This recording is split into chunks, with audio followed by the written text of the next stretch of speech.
नमस्कार, मैं हूं पंकज सक्सेना। आप देख रहे हैं हमारा खास प्रोग्राम खास मुलाकात। इस कार्यक्रम के अंदर प्रत्येक दिन किसी न किसी नई शख्सियत के साथ मुलाकात कराते हैं। आज हमारे साथ राज्य आंदोलनकारी और पूर्व राज्य दर्जा मंत्री श्री हरीश पनेरू जी।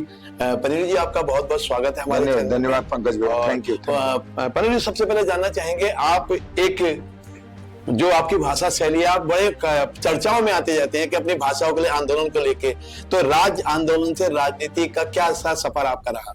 देखिए, वो तो एक संघर्ष का एक लंबा इतिहास है।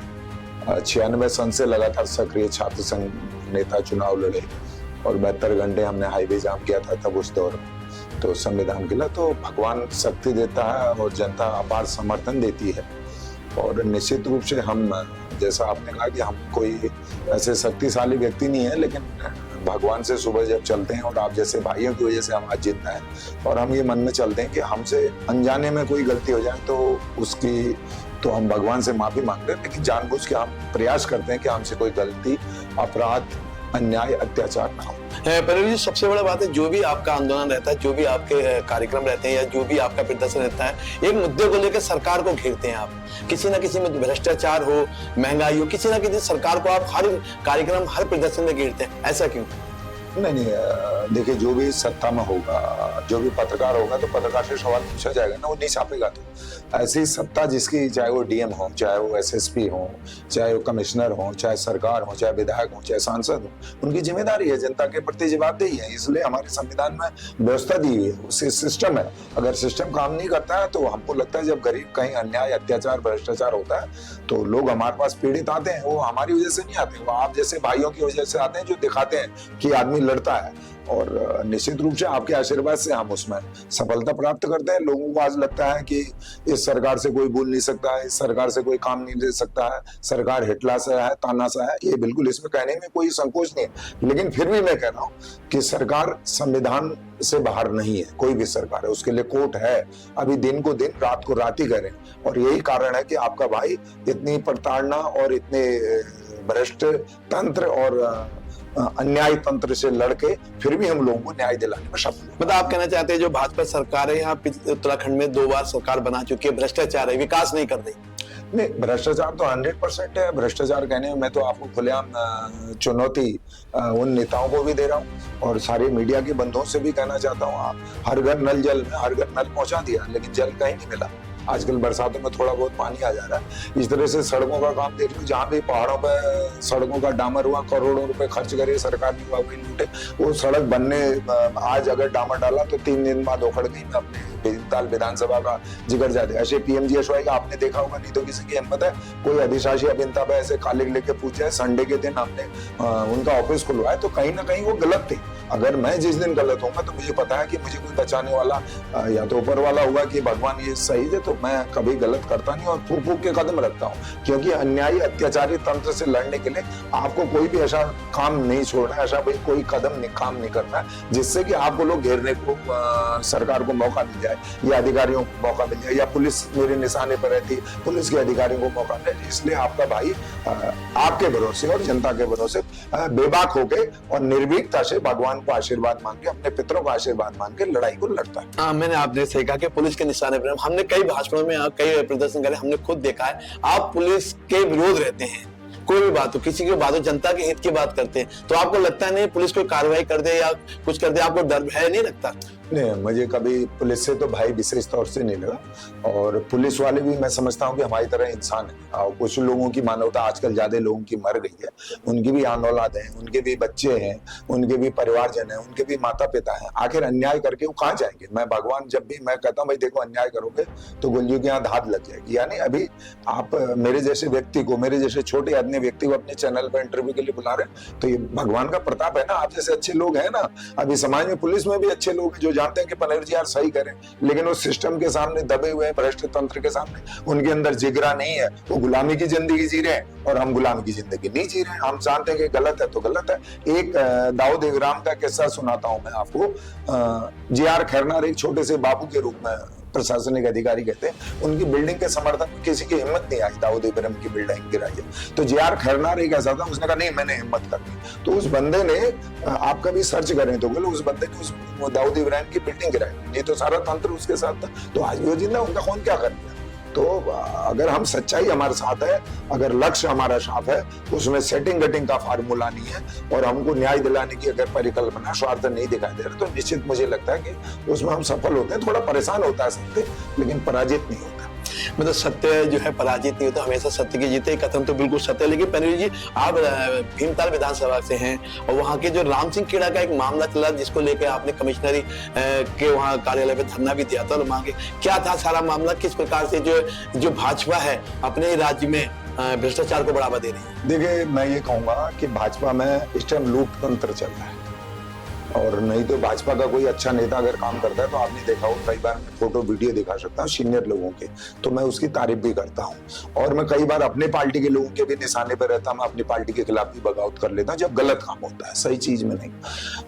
जहां तक ये राम सिंह कड़ा जी के चुनाव हुआ, इनकी पत्नी 2 बार बिलासपुर प्रमुख रही और हर बार वहां CCTV कैमरे नहीं लगे, जो चुनाव जैसी प्रक्रिया में SDM ने मेरे सामने ये भाई CCTV वीडियो ने कह दिया बजट नहीं, लूट करने के लिए तुम्हारे पास बजट नहीं है। वो इसलिए एक बचुली देवी थी बड़ौन से, सीधी सादी लड़की थी, वो क्षेत्र पंचायत का चुनाव लड़नी चाहती थी। उसके पति को इन्होंने पहले खरीदना चाहा, ललित चिलवाल, कोई मैं नहीं कर रहा, उसने बयान दिया सार्वजनिक रूप से, वो गोलजू के मंदिर भी गए दोनों पति पत्नी, आपने देखा होगा। तो उनको जब खरीद नहीं पाए तो उन्हें चुनाव लड़ा, उन्हें तू साले लड़ेगा कैसे, मैं तेरा नामांकन पत्र रद्द करवा दूं। तो उसने जो नामांकन 29 प्रपत्र दिए थे, उसमें से 2 प्रपत्र गायब करवा दिए और उसका नामांकन रद्द कर दिया। और जो अन्य कैंडिडेट थे वो इनके पिछलग्गू थे, इनके गुलाम थे, उनसे इन्होंने वापस किया, उनको पैसा देके अपनी पत्नी को निर्विरोध बनाने का काम किया। लेकिन मैं आपके आशीर्वाद से कहता हूँ, ऊपर वाले के यहाँ देर है अंधेर नहीं है, हम इस लड़ाई को लड़ेंगे और सच्चाई को सामने लाएंगे। ठीक है, अधिकारी जो इसमें संलिप्त है, चाहे वो SDM हो, चाहे वो DM हो, चाहे वो कमिश्नर हो, चाहे वो मतदान में लगे हुए कर्मचारी हैं, जो उस बेटी की आवाज को नहीं सुन रहे, ये इतिहास के पन्नों में एक दिन जब ये रिटायर होंगे ना, ये जलालत की जिंदगी जिएंगे। आप देख लेना, इतिहास के पन्नों में लिखा जाएगा। वरना लोगों को ऐसा अन्याय नहीं करना चाहिए। कोई, मैं थोड़ी BDC लड़ रहा, मैं थोड़ी बिलासपुर कौन है, मुझे लगा वो बेटी को तो मैं जानता भी नहीं था, उन्होंने कहा कौन लड़ सकता है तो मैं लड़ा। हम कमिश्नर आवास पे धरने पे बैठ के, कोई आज तक बैठा, ऐसे बैठता नहीं कोई, तो हम बैठे।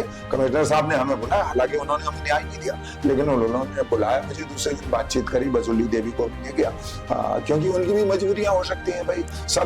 सब अच्छे लोग ईमानदारी के निर्भीकता से नहीं लड़ते हैं, वो सोचते हैं कि हमें नौकरी करनी, हमें क्या मतलब है। तो ये सारी कठिनाइयां आती हैं। तो राम सिंह कड़ा, दूसरी एक ककोड़ है, एक जगह ककोड़ से उबरना चाहते हैं। उस बेटी का उसने वीडियो मैंने दिखाई, वो आपको, मेरा मोबाइल अगर आप होगी तो मैं वो वीडियो भी दिखा दूं। ये मॉल में नौकरी करती, वहां उसको धमकाने चले गए, उससे कह रहे कागज पे साइन कर। तो वो बेटी कहीं से मेरे संपर्क में आई, अंकल मुझे बचा लो। वो 5 दिन जो है हमने कहीं उसको अज्ञात स्थान पर रखा, और 5 दिन रखने के बाद वो बेटी ने, उसके पिताजी ने कहा कि भाई साहब अब हमें डर खत्म हो गया, अब हमें घर जाना है, अब आज वो चुनाव लड़ रही। तो ऐसे भय के माहौल में कहाँ आप निष्पक्ष लोकतंत्र, ये भ्रष्टाचार नहीं है तो क्या है, ये अन्याय नहीं है तो क्या है, ये अत्याचार नहीं है तो क्या है। हम इसलिए कहते हैं कि इस देश में डेमोक्रेसी को, और इस प्रदेश में आज आप हर क्षेत्र में चलिए, हर क्षेत्र में भ्रष्टाचार है। क्यों नहीं भाई, आप लोकपाल लाए, लोकपाल के मुद्दे पर कोई बात नहीं करता। लोकपाल और लोकायुक्त, जो अन्ना हजारे का आंदोलन का एक प्रमुख मुद्दा था, लोकायुक्त, और लोकायुक्त की नियुक्ति को उत्तराखंड में मेरे ख्याल 7-8 साल हो गए, लोकायुक्त कोई है नहीं है। तो शिकायतें करते लोग, कुछ तो डरते ना। अरे पंकज भाई का जब कैमरा खुलता है तो हरीश मनोहर भी डरते हैं, कौन सी पता नहीं करता था। तो जब आपने पद ही खाली कर दिया, पद खाली इसलिए कर दिया कि कोई शिकायत लेके चले जाए, सारी जांच हो जाएगी, जांच हो जाएगी तो हम पहुंच जाएंगे। तो सारी ED CD जो भी है, ये विधायकों के लिए कहाँ है। मैं उत्तराखंड के राम सिंह कड़ा जी का आज आपके चैनल पर खुलेआम चैलेंज से खुलासा कर रहा हूँ इस बात को, कि भाई उनके पास, मैं तो 96 से इनकम टैक्स पेयर हूँ, काम करता हूँ, मेरे पास बिल्डिंग है, किराया आता है, मेरी पत्नी नौकरी करती है, उसे खर्चे से आपको मैं अपना दिनचर्या चलाता हूँ, समाज सेवा करता हूँ। उनके पास 2 होटल भीमताल में कहाँ से आ, कई पेड़ाई कहते हैं पहाड़ में, पेड़ा कोनी, 16 नाली, तो वो उतनी जमीन उनके पास, कई नाली जमीन कहाँ से आ गई विभिन्न जगहों में। सारी मैं आपको डॉक्यूमेंट कमलेश कड़ा के नाम पे इतनी संपत्ति कहाँ होती है ना, ब्यौरा आपके सामने एक डिबेट में बुलाइए ना, मैं तो आमंत्रित कर रहा हूँ। और सौहार्दपूर्ण तरीके से सिर्फ हमारे सवालों का उत्तर होना चाहिए। हम क्यों झूठा एलिगेशन करते, वो क्यों नहीं प्रेस को करते? मैंने परसों भी कहा कमिश्नर साहब के, अगर उनके अंदर वो निष्पक्ष हैं, वो कहते हैं कि साहब ये मेरे पीछे पड़ा हुआ है हरीश पटेल, अरे भाई जब अन्याय अत्याचार करोगे तो हरीश पटेल का तो जन्म इसलिए हुआ है जहां जहां अन्याय अत्याचार यही नहीं, उधम सिंह नगर में आपने मैंने फिटनेस सेंटर बंद कराई, तो अब आज फिर चालू होगी, लोग पैसा देके फिर चालू करोला। हम कहीं भी मुद्दा हो, पूरे नैनीताल उधम सिंह नगर में आपको जो जहां बुलाता है वहां हम जाते हैं, और आप कभी आजमाइएगा, हम आपके साथ भी हाजिर होंगे, भगवान ना करे आपको हमारी जरूरत पड़े, लेकिन कहीं ऐसा होगा तो वहां भी हम, मुद्दा सही हुआ तो वहां भी कूद पड़ेंगे हम। पर जी आपने कहा भ्रष्टाचार, भाजपा जो सरकार भ्रष्टाचारी सरकार है और इसमें भ्रष्टाचार का है, जैसा एग्जाम्पल आपने राम सिंह खेड़ा को लेकर, संपत्ति को लेकर, लेकिन कांग्रेस की सरकार भी रही, भ्रष्टाचार तो तब भी था, तब विकास क्यों नहीं हुआ? नहीं, मैं देखिए, पहली बात तो है कि मैं कांग्रेस प्रति जवाबदेही आज की तारीख में नहीं हूं, मैं स्वतंत्र होकर काम कर रहा हूँ। पहली बात तो है, मैं कांग्रेस पार्टी का एक वोटर, अपने को वोटर कहता हूँ, वो मैं जरूर हूँ, उस विचारधारा से मैं जुड़ा रहा हूँ, 25-30 साल मैंने उस पार्टी में राजनीति करी है। अब कांग्रेस पार्टी में जब भ्रष्टाचार हुआ तो उसका खामियाजा हमको, अगर कहीं कोई हमसे कमी हुई तो उसका खामियाजा हमको पिछले दरवाजे पे जनता ने धकेला ना गया। क्या भारतीय जनता पार्टी का इसका मतलब समय बुरा आ गया है ना? हमारा समय तो, कांग्रेस का समय आने वाला, मुझे ऐसा लगता है कि मजबूत विपक्ष होना जरूरी है। कांग्रेस जिस मुद्दों को लेकर जो आज सही बात कर रही है, कार्यकर्ताओं के बीच में जा रही, मुझे ऐसा लगता है कि 2027 के चुनाव में कांग्रेस वापस ही करेगी, और नहीं करेगी तो मुझे लगता है कि राज्य का दुर्भाग्य होगा। दुर्भाग्य इसलिए होगा कि ये तो हिटलर साहब हो चुकी है ना। आप बताइए, पत्रकारों से कभी एसएसपी प्रेस कॉन्फ्रेंस करते हैं? लोकतंत्र है, कितनी बार मिलते हैं मीडिया से, मीडिया ने कंप्लेंट करी तो एसएसपी ने कहा जो करना कर लो। तो एक पद पर नहीं तो पहले होता था कि 6 महीने आईएएस रहता था, जिले के जिलाधिकारी पद पर साल भर नहीं जाता, तो अब 4-4, 5-5 साल एक ही जगह पोस्टिंग हो जा रही, मलाई मार रहे हैं अधिकारी। मैं किसी को टारगेट नहीं कर रहा हूँ, लेकिन ये पॉलिसी पारदर्शिता नहीं है, इसका मतलब बेईमानी है। आप भाई आईएएस हो, आपको कहीं भी सचिव बनना, आपको कुर्सी मिलनी है, नौकर चाकर मिलना है, गनर मिलना, आपको गाड़ी बंगला सब मिलना है, तो फिर आप हल्द्वानी या रुद्रपुरी या नैनीताल क्या रखा है ना, तो कहो ना हम जा रहे हैं। कभी मैं किसी मजिस्ट्रेट का आ रहा था, उसका ट्रांसफर हुआ यूपी का कहीं, तो उसने अपना झोला पकड़ा और चल दिया। बोला, ये शाम ने कहा भाई साहब वो विदाई तो क्या? बोले मैं ट्रेन से जा रहा हूँ। उसने बताया भी नहीं, गनर को कहा कि तुम नए वाले साहब किससे हो रखना। तो अभी है, लेकिन हम इस उम्मीद पर कायम है कि उत्तराखंड से जो हमारे राज्य का सपना था, जिसके लिए हमने लड़ाई लड़ी, तराई जैसे जहां आतंकवाद, भाई भतीजावाद, जातिवाद, क्राइम, उस जगह पर हमने, आतंकवाद का दौर चलता था, लोग घरों में टाटा जंगल में कानबाई होकर चलती थी रुद्रपुर को, तो जहां बंदूकों के साहिब लोग, हमने वहां भाई साहब चंद्रकांत शर्मा जी का ये चीमा बंधुओं का लेक गोलीबारी दोनों तरफ से चलती थी, और उधर प्रेम प्रकाश सिंह जी होते थे, एक से एक दबंग बाहुबली, उनके साथ हमने वहां अपने को पनपाया, वहां हमने जनता के मुद्दों को वहां उठाया। तो ये तो हमारी देवभूमि है, और भीमताल तो शरीफों की नगरी है, वहां अभी भी देवता वास करते हैं, और मुझे ऐसा लगता है कि वहां के लोगों की आत्मा जागी है। वो जान रहे हैं कि राम सिंह खेड़ा का अंत करने के लिए, भगवान को खुश करने के लिए इनको एक बार पीछे धकेलना जरूरी है। आपने कहा जनता वहां जान चुकी, लेकिन 2 बार वहां पे जनता ने, उसी जनता ने 2 बार, एक बार निर्दलीय, एक बार जबकि कांग्रेस से ये ऐसे ही जीते, कभी योग्यता से नहीं जीते। आप, मैं बहुत बड़ी बात कर रहा हूँ, जैसे क्या होता है ना, मैं 100 बार आपके कदमों पर अपने सिर रगड़ लूं तो आप माफ कर ही दोगे, दे ही दोगे मुझे। अरे जैसे मैं भीख मांग लूं, अरे बाबा दे दे, अरे बाबा दे दे। तो ऐसे 15 साल उन्होंने जनता से योग्यता के आधार पर नहीं बने। वो लोग पहाड़ के बड़े दयालु होते हैं, उन्होंने कहा दे दो यार, एक बार दे दो, इसका हटाओ साल को, रोज रोज घर आता, बवाल खत्म करो। दोबारा बने तो शराब और पैसे के बल पर बने। योग्यता से मैं कह रहा हूँ, योग्यता चैलेंज कर रहा हूँ ना। वो जिला योजना पर बात कर लें, वो राज्य योजना पर बात कर लें, वो हाईवे पर बात कर लें, वो सड़कों पर बात कर लें, वो स्कूल पर बात कर लें, वो शिक्षा पर बात कर लें, वो स्वास्थ्य पर बात कर लें, किसी भी मुद्दे पे फेल है ना। सिर्फ और सिर्फ भ्रष्टाचार। 5 साल के अगर उनके विधायक निधि के सड़कों के कार्यकाल को अगर गहनता से कोई अधिकारी जिसका जमीर हो उसकी जांच कर ले, तो भाई साहब राम सिंह खेड़ा जी ईडी सबसे पहले उनके घर पर। नरेंद्र मोदी से बड़ा नाम है उनका, बोर्डों पर आप देखो, क्या भारतीय जनता पार्टी को ये दिखाई नहीं देता? ये चरित्र बाहर है भाई, देश के प्रधानमंत्री का तो कुछ ख्याल कर लो। मैं आपको तो फोटो भेज दूंगा, मुझे कह देना मेरा सवाल। मेरे उनका स्पेशल विभाग को निर्देश रहता है कि मेरा नाम बहुत बड़ा होना चाहिए, ताकि 2 किलोमीटर दूर से देखे राम सिंह खेड़ा। उनका सिर्फ इतना काम है, कोई काम नहीं है। नरेंद्र मोदी, पुष्कर धामी भी उनके सामने नाम के मामले में छोटे हैं। आप डायरेक्ट सरकार को और विधायक को टारगेट कर, आपको डर नहीं लगता? अरे डर किस बात का, मैं फोटो दिखा दूंगा ना, अरे आप जैसे भाई हैं डर के, जब सच कह रहे हैं मैं फोटो दिखा दूंगा ना, यही चले जाओ ये रानी बाग जो पुल बना है उस पर दिखाओ उनका नाम कितना है। अच्छा उससे ऊपर और हेड़ा खान चले जाओ, भीमताल को चले जाओ, अभी उन्होंने एक सल्लड़ी के पास में एक रोड है वो अंदर को, गांव का नाम मैं बोल रहा हूँ, उस पर क्या वहां कितना बड़ा नाम लिखा सड़क पे देख रहा हूँ, देख लो। उतना मैंने नरेंद्र मोदी जी का नहीं देखा उतना बड़ा नाम कहीं।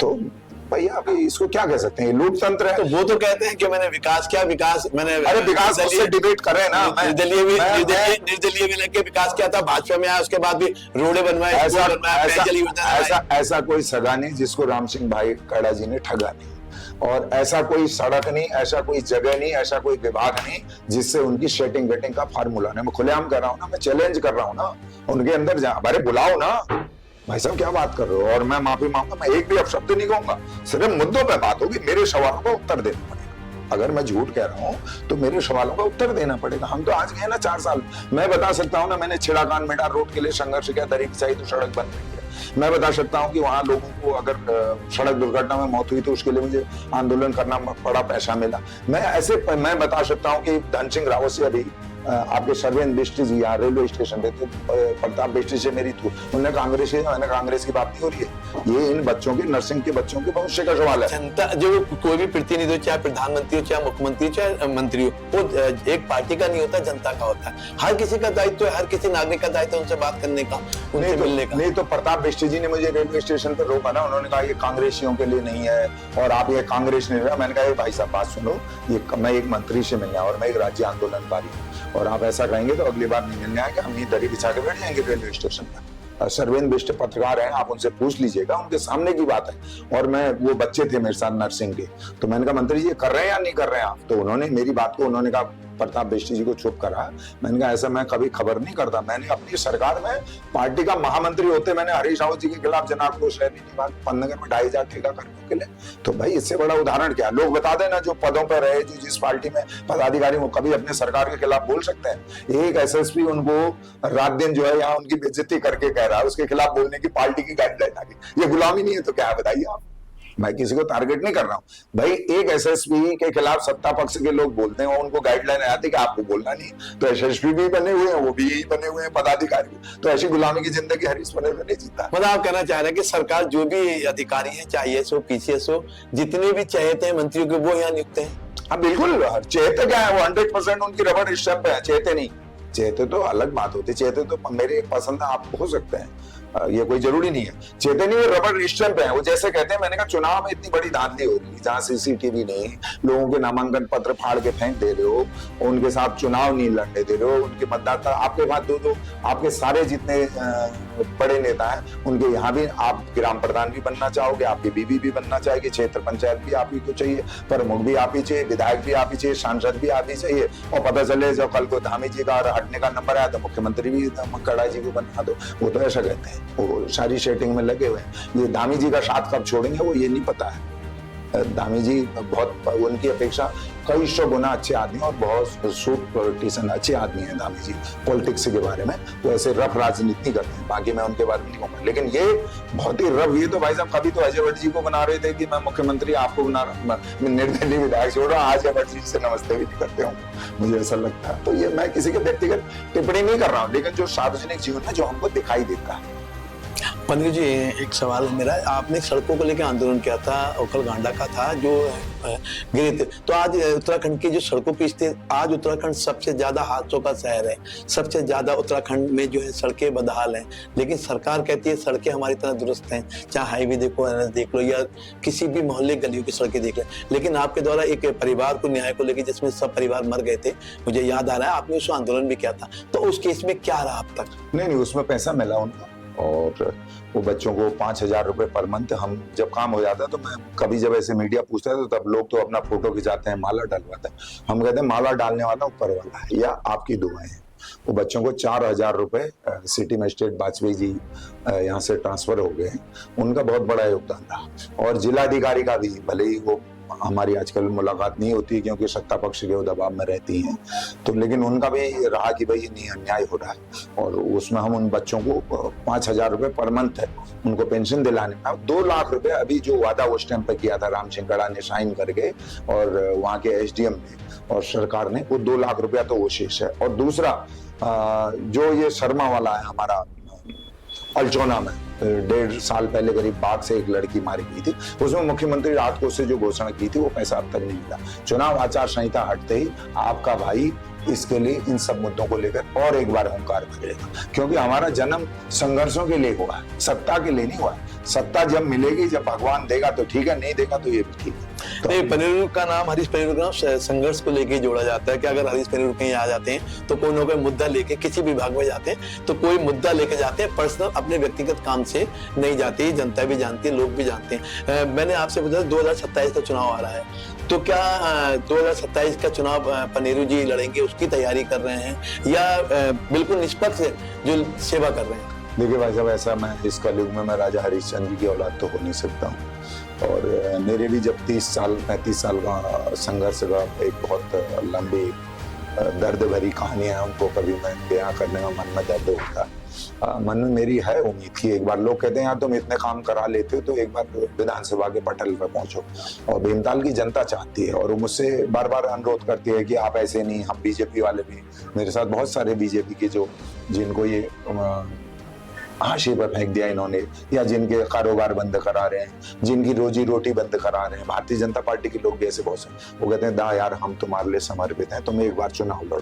तो 2027 का चुनाव मैं जनता की अदालत में जनता जैसे कहेगी उस वैसे चुनाव लड़ूंगा, जनता की इच्छा के अनुसार, अपनी इच्छा के अनुसार, क्योंकि संघर्ष बहुत हो गया। एक बार अगर विधानसभा में मैं समझता हूँ कि मेरा लक्ष्य जो मेरे मुद्दे हैं और जो मेरी कभी सेटिंग गेटिंग नहीं रही, उस पर अगर हम विधानसभा में पहुंचने जनता मुझे पहुंचाती है 2027 के चुनाव में भीमताल से, तो निश्चित रूप से हम प्राण जाए पर वचन नहीं जाएगा। हम ये आपके चैनल पर भी विश्वास कर रहे हैं, कल को आप इस वीडियो को भी कैद करिएगा। उत्तराखंड में सारे विधायकों की जो भ्रष्टाचार की जड़ में वहीं वापस वो मुद्दा हमारा, उस पर आपने जो है सबसे बड़ा अगर भ्रष्टाचार का मुद्दा है तो यहाँ के ये जो हमारे माननीय विधायकगण है, इसमें अधिकतर विधायकों का रोल है। वो कैसे है, इन्होंने ईमानदार मुख्यमंत्री त्रिवेंद्र से वो खंडूरी को चलता करना, नारायण दत्त तिवारी जी को भी परेशान करा इन बेईमान विधायकों ने। अब वो कुछ पूर्व हो गए, कुछ रह गए होंगे, मैं ये नहीं कह सकता। उसके बाद त्रिवेंद्र रावत एक अच्छे मुख्यमंत्री आए, उनको भी चलता करा, क्योंकि इनका कमीशन जब तक विधायक निधि में कमीशन खत्म नहीं होगा, जब तक उत्तराखंड से भ्रष्टाचार खत्म नहीं हो सकता। पहली सीढ़ी वही है, क्योंकि जब विधायक निधि में 30% कमीशन जाएगा तो फिर तो जब विधायक ही राजा ही ले रहा तो फिर तो वही सबने लेना है, फिर तो कोतवाल भी लेगा, फिर एसडीएम भी लेगा, फिर डीएम भी लेगा, फिर जो है सारे अधिकारी लेंगे। अब जब विधायक नहीं लेगा तो बेखौफ होकर बोलते क्यों नहीं, फिर ये भ्रष्टाचार बोलते क्यों नहीं? और सदन में प्रस्ताव किसी विधायक का अगर जमीर जिंदा है, सदन में ये प्रस्ताव क्यों नहीं लाते कि उत्तराखंड में नशा मुक्ति, गुजरात में नशा मुक्ति और शराब आंदोलन? इस सरकार विपक्ष में तो आपकी सरकार है, नेता प्रतिपक्ष तो आपके, वो सदन में आवाज क्यों उठाते, वो विधानसभा में आवाज क्यों उठाते? मैंने आपको एक बात कही, मैंने कहा कि मैं जनता की आवाज के अनुसार, मैंने कहा मैं कांग्रेस का सदस्य हूँ, मैं कांग्रेस की जवाबदारी, विपक्ष का काम भी तो होता है। नहीं, मैं तो निष्पक्ष होकर लड़ाई लड़, मैं कांग्रेस की जवाबदेही, कांग्रेस के प्रश्नों के उत्तर के लिए माननीय करण मेहरा जी, माननीय यशपाल आर्य जी, माननीय हरीश रावत जी हमारे बड़े नेता हैं, मैं उसके लिए ना अधिकृत हूं और ना मैं आज की तारीख में पार्टी का बहुत ज्यादा ग्राउंड लेवल पर काम कर रहा हूं। लेकिन तो आप कांग्रेस की सरकार में थे। मैं कांग्रेस के साथ, मैंने बताया ना, हरीश रावत जी के टाइम पे मैंने धरना प्रदर्शन किया, जनाक्रोश रैली निकाली, 2.5 अंबिका सोनी जी का फोन आया कि इसको रोको भाई, क्यों कर रहा है, तो हरीश रावत जी ने वो घोषणा करी, उनकी तनख्वाह बढ़ी कर्मचारी, तो हम तो तब से अपनों के निशाने पे भी, हम पर आएंगे निशाने पे भी। लोग मुझे आज भी, आप कहोगे ऐसा कह रहा है, मैं हल्द्वानी में 10 प्रदर्शन कर दिए मैंने, तो फोन आते हैं मेरे को हमारे नेताओं के, अरे वो सीओ साहब को यार वो अपने आदमी, अरे वो एसपी अपना आदमी है, अरे यार वो ऐसा है, तो जरा यार देख लेना। अब हम क्या बताएं, तो लोगों के अंदर लोग सेटिंग गेटिंग करते हैं। हम किसी का नाम नहीं ले रहे, लेकिन हम ये कह रहे हैं इस देश में और इस राज्य, ये राज्य तो संघर्षों की बदौलत, अगर इस राज्य में संघर्ष और अन्याय के खिलाफ बोलने वाला बंद हो जाएगा तो आप लेना कि हमारा जो आने वाला भविष्य है वो अच्छा नहीं है। क्योंकि लोग हमको माओवादी कहते थे, चाइना से मिल जाएंगे कहते थे, आपको याद होगा राज्य आंदोलन की बात, वो क्यों कहते थे? पहाड़ के अंदर बेरोजगारी, पलायन और भ्रष्टाचार और शिक्षा, स्वास्थ्य, ये 3 मुद्दे जब हम चले थे, नारायण दत्त तिवारी जी ने जो हमको रोड मैप दिया, उसके बाद उस रोड मैप पर काम किया उसके बाद किसी भी मुख्यमंत्री ने कहने में कोई संकोच नहीं, उस पर या तो किसी को टाइम नहीं मिला, उस पर गंभीरता से काम नहीं हुआ। अगर उस पर काम हुआ होता तो आज राज्य के इतने बुरे हालात नहीं होते। आप देखो ना पहाड़ पर क्या है, कहीं एक अक्षर पूरे विधानसभा में भीमताल का जिस दिन बस गिरी थी, मैं राम सिंह कड़ा जी से आप सवाल पूछिए ना उनको, वो भीमताल में वहां मैंने नहीं कहा, मैं तो कहने का हर जगह तो वो भीमताल का हॉस्पिटल ही ठीक करा ले। 10 बार धन सिंह रावत ने कह दिया कि इसको हॉस्पिटल में क्यों नहीं हो रहा भाई, क्योंकि विधायक अब वो मैंने धन सिंह रावत से मेरे पे वीडियो, मैंने जब रेलवे स्टेशन मैंने कहा महाराज वहां वो अल्ट्रासाउंड लगा दो, तो विधायक जी का दूसरे विधायक उनने मैंने रिकॉर्ड भी कर लिया और कागज में आदेश भी करवा ले कि अल्ट्रासाउंड की मशीन ओखलकांडा में लगेगी और टेक्नीशियन होगा, सब उनने आदेश कर दिए। तो अब उसका उद्घाटन और मशीन इसलिए नहीं आ रही, कड़ा जी ने कहा साहब वो उसकी बात तो आपने मान ली, क्योंकि तुम्हारे पे विजन नहीं है, उसकी बात मान लोगे तो मेरी बात कर रह जाएगी, तो इसलिए उन्होंने मंत्री जी को आने से रोका हुआ। मतलब विकास को, राम सिंह कड़ा विकास को रोक रहे हैं, क्योंकि हरीश पनेरू लड़ रहा है तो राम सिंह कड़ा विकास को रोक रहे हैं। ये अगर मैं काम हो रहा है तो वो सोचते हैं यार मैं तो करा नहीं पा रहा हूँ, ये कैसे करा पा रही हूँ, तुम पैसे लेते हो मैं पैसे नहीं लेता, आप दो ही काम करोगे ना। मतलब आपका साफ तौर से कहना है कि जो राम सिंह कड़ा भ्रष्टाचार नहीं, भ्रष्टाचार के आखंड में डूबे हुए हैं। मैं कह रहा हूँ खुलेआम चैलेंज दोबारा कह रहा हूँ कि उनके पास इतनी अपूर्त संपत्ति कहाँ से आए, इसको वो बताएं ना कि मेरे पास कहां से आए, कौन सा तुम्हारे पास कमाई है, क्या तुम्हारी आय है, तुम जब विधायक बनने से पहले तुम्हारे पास कुछ नहीं था, आज इतनी संपत्ति कहां से आए, इसका जवाब देना चाहिए। क्या राम सिंह कड़ा नौकरी करते हैं, क्या कमलेश कड़ा नौकरी करते हैं, क्या उनके और कोई जो रिश्तेदार नातेदार है उनके पास इतने अरबों खरबों है कि जिन्होंने उनको दान में डोनेट कर दिया हो, क्या कोई माइन के उनके वो है, क्या लगा भाई कहां से आया इतनी संपत्ति, कहां से आया, आप इसका बताओ ना, हिसाब किताब बताओ ना, मेरे से पूछो ना कि गाड़ी में कहां से चलते हो। तो इसको लेकर आंदोलन क्यों नहीं किया आपने?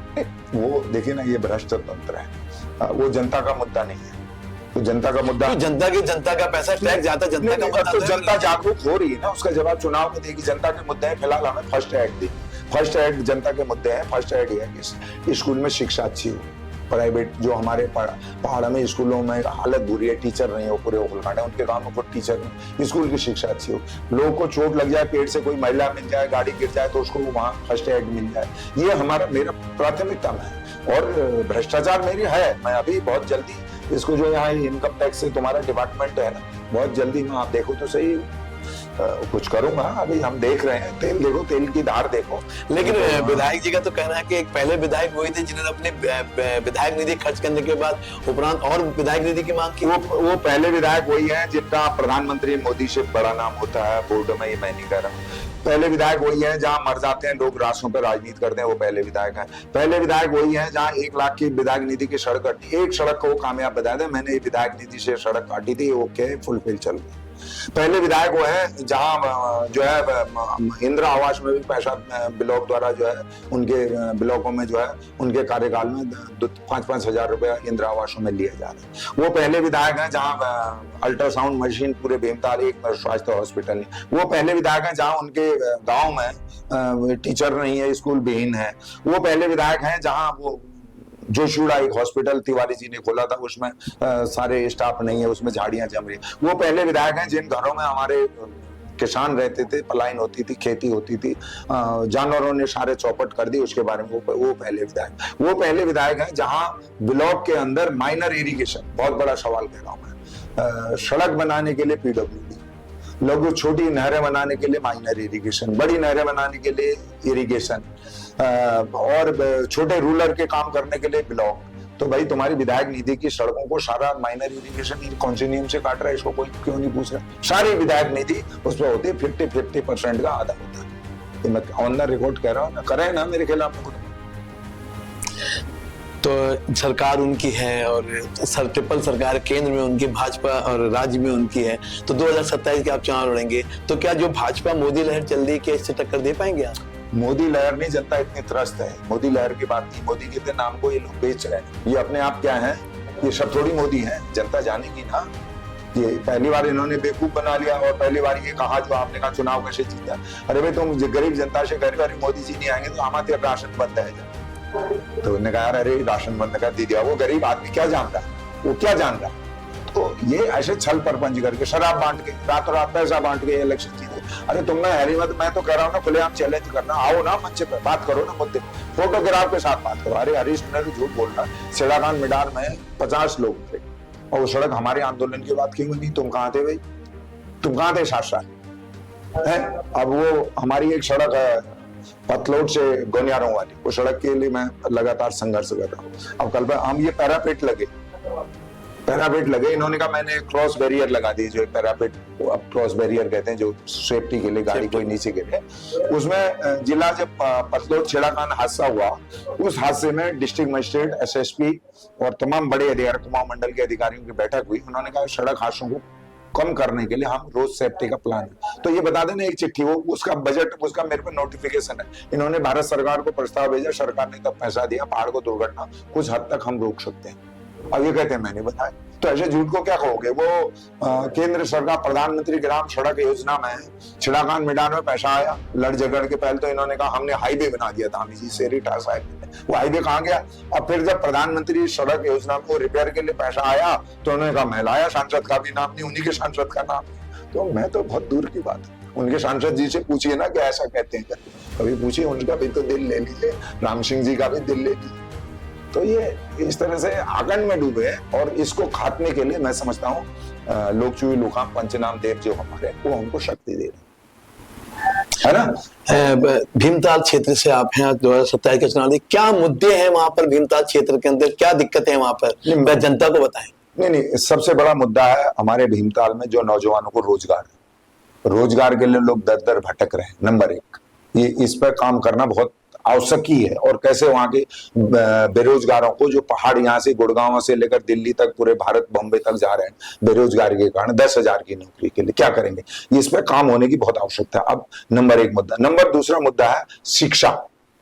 जो हमारे क्लस्टर विद्यालय, अभी मैं उस पर बहुत बड़ा आंदोलन आचार संहिता के कारण नहीं कर रहा, इन्होंने क्लस्टर, यानी हमने जो 2005 में नारायण दत्त तिवारी ने हमारा पटरानी में इंटर कॉलेज बनाया, हमारे हरिस्ताल वो लोअर डोबा में बनाया, डालगनिया में बनाया, मेडार में बनाया, जहां जहां इंटर कॉलेज बनाया, इन्होंने धन सिंह रावत जी ने अभी एक आदेश कर दिया कि जो इनको स्लो पॉइजन से खत्म किया जाए। इनको यानी एक स्कूल डेवलप करेंगे पतलोट, जो यानी सन 80 में खुला या 74 में खुला था, 70 में खुला था, उस स्कूल को डेवलप करेंगे, बाकियों को उससे मर्ज कर देंगे। ये मेरे पास आदेश है, आपके उनसे पूछो ना इस मुद्दे पर, आपने कहा मुद्दा करें, ये मुद्दा रहेगा भाई। जहां हम यानी हम करें 21वीं सदी का भारत, और हम विश्वगुरु बनेंगे, जहां शिक्षा नहीं होगी, टीचर भी होने स्कूल, कितने तो उसमें बच्चे प्रभावित होंगे, कितने तो उसमें टीचर जो स्टाफ है वो, उसको आप आने वाले टाइम में उनको फर्क पड़ेगा। दूसरा मुद्दा इसी तरीके से स्वास्थ्य की हालत देखिए आप। स्वास्थ्य जो है कहीं पर भी पूरे विधानसभा में ये बता नहीं सकते, चैलेंज से कह रहा हूं, मैं इनाम दूंगा मैं आपके चैनल पर, वो एक हॉस्पिटल बताने पूरी भीमताल विधानसभा में जिसमें सारी सुविधाओं से लेस हो। ये क्या करते हैं, वहां से तो लोगों को कहते हैं मैंने पोस्टमार्टम सड़क पर करवा दिया, डॉक्टरों की टीम लगा दी। अरे बेशर्म हो, कुछ एक हॉस्पिटल खोल दो, एक हो कि हमने हॉस्पिटल खोल दिया, आप पोस्टमार्टम अपने इलाके में हो। सड़क पे मौतों के तांडव के साथ खुलेआम मेरे को बॉडियों को मैं दिखा नहीं सकता, बॉडी को दिखा नहीं सकते, खुलेआम पन्नी लगा के उनका पोस्टमार्टम होता है। और डॉक्टर क्या है, वहां ऐसी अंधेर गर्दी, डॉक्टर जैसा लिखता है वो, एक अभी बॉडी को जगतपुरा मरा, वो 6 तारीख को उसका पोस्टमार्टम हुआ, वो लिखता है कि 10 तारीख को इसका पोस्टमार्टम हुआ। ये मैं एविडेंस से कह रहा हूँ ना, आप पूछो ना, मैं इसलिए का तथ्यों के आधार पर आपने मुद्दे पूछे, ये सब ज्वलंत मुद्दे। और तीसरा मुद्दा, पहाड़ से जो कृषि हमारी बागवानी है, जो पहाड़ जो हमारा उखलकांडा, दही, दूध, घी और खेती के लिए जाना जाता था, हम क्योंकि फल पट्टी तो इधर हमारी रामगढ़ धारी की है, और हमारा जो इंटीरियर ओखलकांडा है वो खेती के लिए ज्यादा जाना जाता है। तो आज वहां खेती ना के बराबर हो रही है, 0% है। तो पलायन कैसे रुकेगा।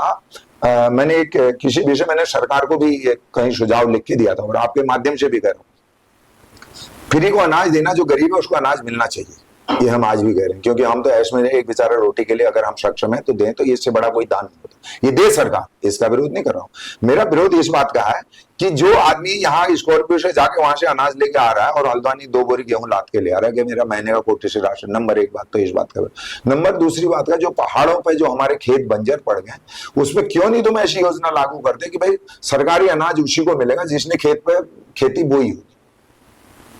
यानी आप इस खेती को लोग कहते हैं ना जानवर खा जाएंगे, अरे आप बो तो सही, पहले 100 लोग बोते थे, आज एक आदमी बोता है, तो 100 खेतों के जानवर एक खेत में जा रहे हैं, तो कहां से खेती बचेगी। तो ये ये सारे मुद्दे हैं और इन पर काम करने की ये पूरे राज्य की व्यथा है। मैं आप तो खाली भीमताल की बात करें, भीमताल में तो छोटे भीमताल में तो है जो हिटलरपन है, जो भ्रष्ट तंत्र है और जो लोगों को बोलने की आजादी नहीं है, जो फोटो खींचने का लोगों के बंदूक और कलम का पहरा, पुलिस वहां का कोतवाल क्या करता है। आज पूरे उखलकांडा में घर घर जो है शराब पहुंचा दी गई। राम सिंह कड़ा की उपलब्धि है, मैं उनको धन्यवाद देता हूं कि उन्होंने शराब विरोधी आंदोलन चलाया था और आज गांव गांव घर घर शराब पहुंच गई। और 200 लोगों की लिस्ट मेरे पास है, ईमानदारी से तुम्हें को पनेरू जी एक दिन बैठा लो एसएसपी को या सीओ को, यार कहना हो पनेरू जी मैं मेरा विरोध करेंगे, मुझे पता है मैं दे सकता हूं और एक भी झूठा नाम नहीं होगा, झूठा होगा तो मेरा भला नहीं होगा। जो शराब बेच रहे हैं वो कौन है? वो भारतीय जनता पार्टी के कार्यकर्ता। वो कौन है? वो राम सिंह कड़ा के कार्यकर्ता। तो ऐसे उखलकांडा थोड़ी मजबूत है, ऐसे थोड़ी भीमताल मजबूत। नहीं, एक आपने कहा राम सिंह खेड़ा के शराब बेचना, एक ऑडियो वायरल हुआ था जिसमें राम सिंह खेड़ा के कार्यकर्ता जो है धमकी दे रहे थे, वो क्या मामला था जिसको लेके काफी वायरल हुआ था कि राम सिंह खेड़ा के नाम से लोग धमकी दे रहे किसी ग्रामीण को? वो एक हमारे कमल कपलटिया है, वो आजकल ये सत्यमेव जयते करके कोई पत्रकार नहीं है, लेकिन ऐसे मुद्दे उठा दे उनकी हॉबी बन गई है, उनकी नौकरी चली गई इस चक्कर में। जैसे मैं आवाज उठा रहा हूं तो उनकी नौकरी चली गई, इन्होंने नौकरी उसकी निकलवा दिया उसको नौकरी से। इनका श्रेय है राम सिंह कड़ा जी का, जो उन्होंने मुझे बताया, मैं नहीं करा। तो उन्होंने किसी ने उनको फोन किया, भाई ये मुद्दा तू मत उठा। जैसे मेरे भाई फोन आते हैं, यार वो भाई साहब कमल जो है आपके नजदीक है उसको कह दो। मैंने कहा वो मेरा कब ऑडियो बना ले। अब मैं सक्सेना जी से उम्मीद कर रहा हूँ सक्सेना जी मेरी गलत बात को नहीं छापेंगे, तो ये मेरी मूर्खता है। मुझे सक्सेना जी से बच के रहना, क्योंकि सक्सेना जी एक अच्छे ईमानदार अच्छे पत्रकार है। तो मुझे लगता है कि वो अगर मेरी भी कोई कमी होगी तो उसको दिखाना भी चाहिए, और इसमें ठीक है आती नहीं होनी चाहिए लेकिन दिखाना चाहिए। अगर अन्याय को आप नहीं दिखाएंगे तो कौन दिखाएगा?